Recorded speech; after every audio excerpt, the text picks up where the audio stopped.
Hey, Beau, how do I heal from a broken heart?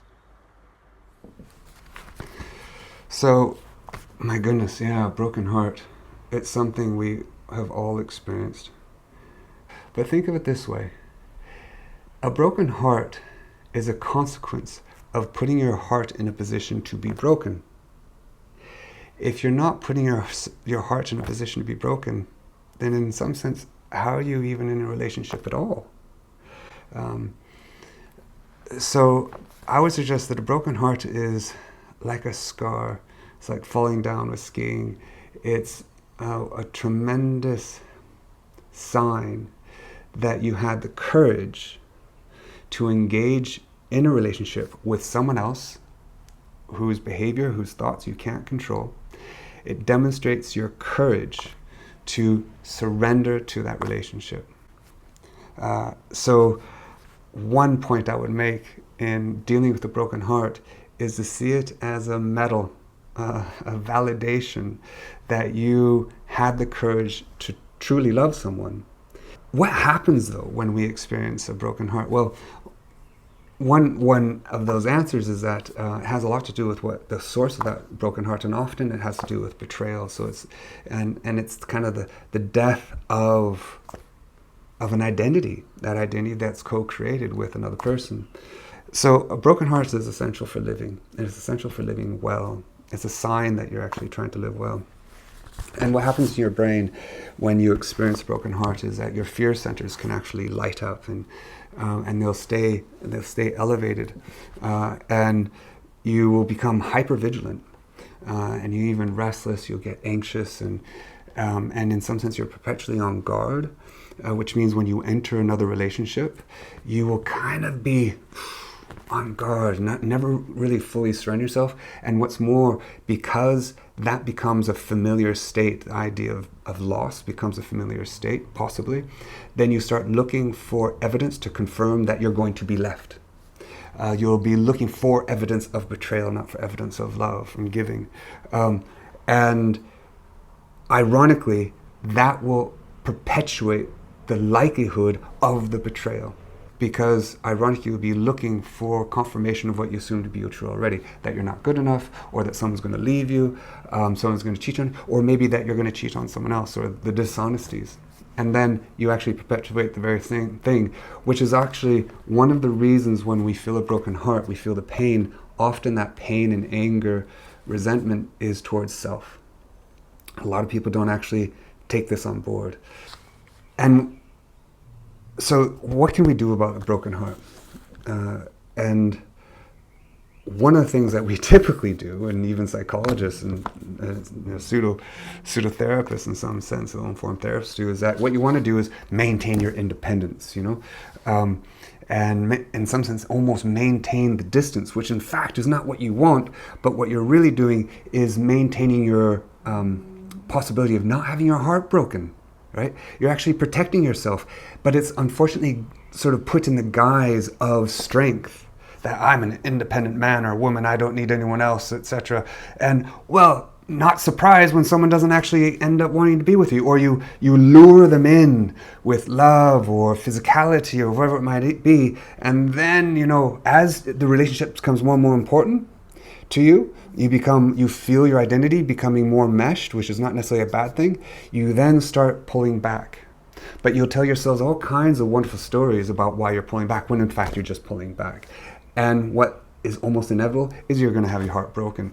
But your heart's not going to be broken as bad because your heart wasn't actually in it in the first place. You started pulling your heart out, which is ironic. You throw your heart in the very beginning and then you start pulling it out at the very time when you need to do it. So how do you maintain a relationship? By throwing your heart in more and more every single day. But actually what typically happens is we pull our bodies, our hearts, our minds out more and more every day. The second is to embrace it. Enter your relationship with not the desire to have your heart broken, but with the possibility of having your heart broken, because it means you're putting your heart there to be broken. You're putting your heart into it, which increases the chance that it won't be broken. The third is to learn what it is, if you had your heart broken, what it is that you did, your behavior, your fears, that created the context to have your heart broken.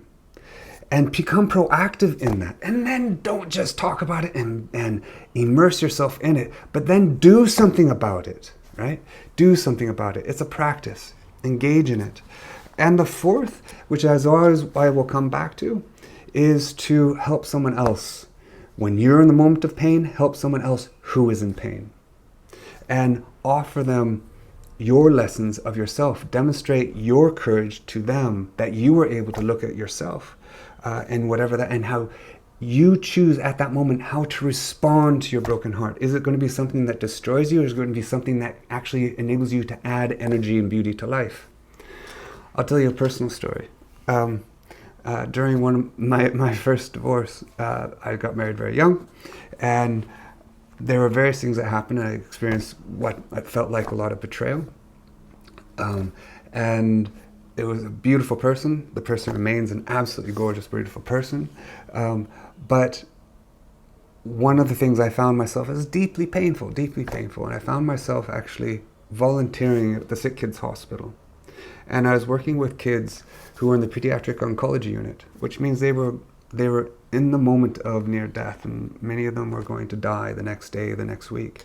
My role was to have conversations with them, to sit with them and just be with them, and to learn about their short life. And what I experienced was tremendous courage in these young people who were facing something we're all going to face. And what that did for me in that moment of my loss, of my death of my relationship, or a death of an identity, was not to diminish my pain, but was to not have that pain turned into trauma. For me, I believe pain plus meaning equals trauma, or can do. So pain plus negative meaning can equal trauma. So something happens and it hurts you, right? But then we'll attach a meaning to I'm bad, or I'm awful, or this, that, or the other, and then it becomes a trauma.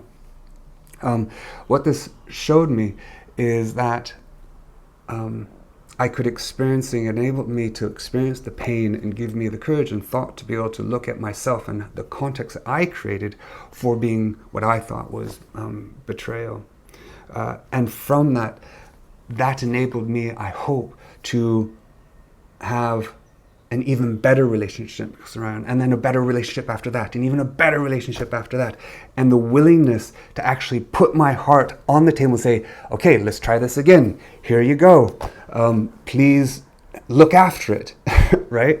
And because love is a remarkable thing, it's remarkably strong and yet remarkably fragile.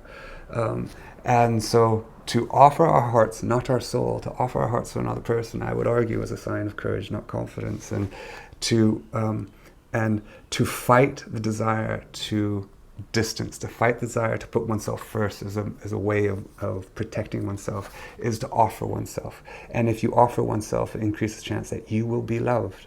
If you're loving, you will be loved. So that is the thing. Help someone else. And that will give you the courage and perspective to feel the pain but not create a trauma around it. So thank you for listening.